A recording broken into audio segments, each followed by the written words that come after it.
European leaders held an emergency meeting in Paris to discuss Russia and Ukraine. This is after feeling excluded from U.S. negotiations with Russia. In fact, British Prime Minister Keir Starmer says the UK is ready and willing to deploy troops to Ukraine to help broker a peace deal. The big question today is, what does a realistic approach to ending this war look like for everyone? So here to help answer that is Brent Sadler. He's a former Pentagon official and retired U.S. Navy captain. And Bill Roggio, he's a senior fellow at the Foundation for Defense of Democracies and a U.S. Army veteran. We appreciate both of you being here for this discussion. You know, I think I'll start with you, Bill. The characterization of the peace negotiations so far between the United States and Russia, to the extent that they have begun, wherein there's been some acknowledgement, at least publicly, that the Ukraine will not be invited into NATO, and that Russia will probably have to retain some lands already taken in Ukraine. For many, says appeasement, weakness. What do you say to those who look at that starting point of negotiations and say you've already given in to Putin? Well, first of all, President Trump did indicate today that Vladimir Zelensky will be participating in the talks in some way. For those that say that giving ground to Russia today would be appeasement, these talks should have begun years ago. It was always a mistake to think that the Ukrainians could have the upper hand. No amount of weapons that we were going to pump in or money that we were going to pump into Ukraine was going to cause the Ukrainians to defeat the Russians and drive them out of the country. That was a fantasy from the beginning. Unless the U.S. and NATO are willing to commit boots on the ground and commit hardware on the ground, their own hardware, and go toe-to-toe with the Russians, some type of accommodation is going to have to be made. I don't like it. I don't like giving in to Putin.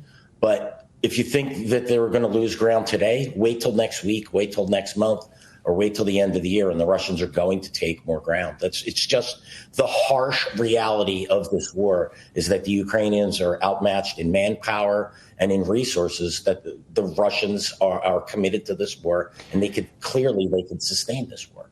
It seems like a realist point of view. And so I would ask then in response, is the goal to, and I'll go to my other guest on this, is the goal to win all-out war? Is it if not accepting this as a realist position to start, is the goal to go full war, to put whatever resources necessary, like Keir Starmer is saying in the UK, to bring in troops if necessary to win this, if necessary, Brent? Well, thanks. I mean, the bigger picture here is actually the U.S. having to deter an increasingly aggressive China. And so looking at this wider context, I think getting this war to end and to stop the killing is certainly a U.S. priority so that we can refocus and restock our armory for deterring China. And heaven forbid if we have to, 2027 is an often quoted year of maximum danger. Go to war, go toe-to-toe with the Chinese that we are not ready for. So there is a bigger picture here, a bigger fight that we need to deter. Having the Europeans coming together and continuing to be at least seemingly willing to continue to grow their defense spending, which is well past due, and to put skin in the game, so to speak, to ensure it uphold whatever peace comes out of these negotiations going forward. It's a good thing, but we are in the early stages, and we're just getting the contours of what's probably going to be a long, drawn-out process. But, Brent, I want to be clear. It sounds like then you agree with Bill that this is the realist starting point that you have to begin with in order to bring peace in this area.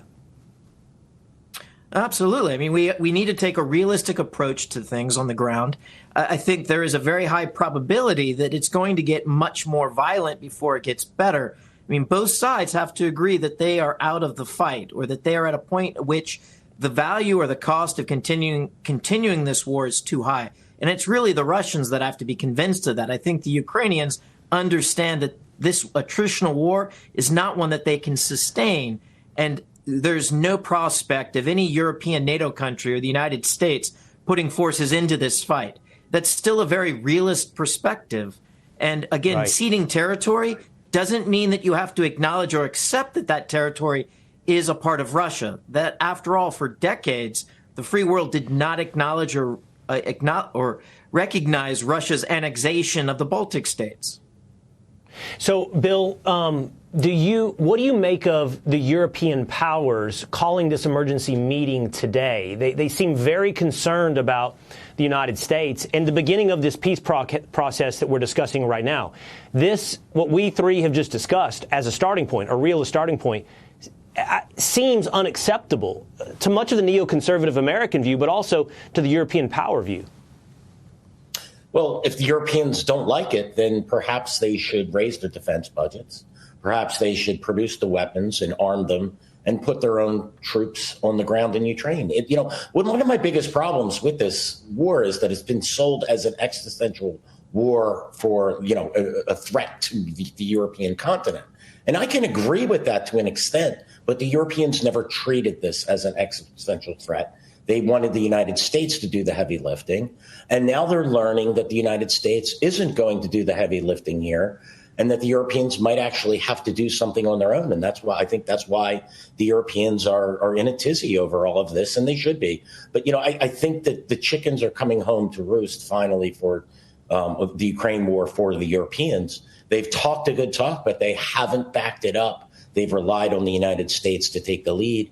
And, I foresaw this outcome from the very beginning. The Russians always had the advantages. Unless we were going to risk a potential World War III, this was the outcome that was going to come. And the Europeans, right, they own this. There should have been some type of an accommodation with the Russians early on. That was the best chance for the Ukrainians to lose the least amount of territory. I think this is a fascinating conversation from both of your perspective. I think it's a realist position where the alternative is either a long, protracted Vietnam-style war in that region or, to your point, a zero-sum game, pure World War III to beat back the Russians. This seems to be the realist point of view from which to start. Brent, Bill, thank you for this discussion. Thank you. Thank you, sir.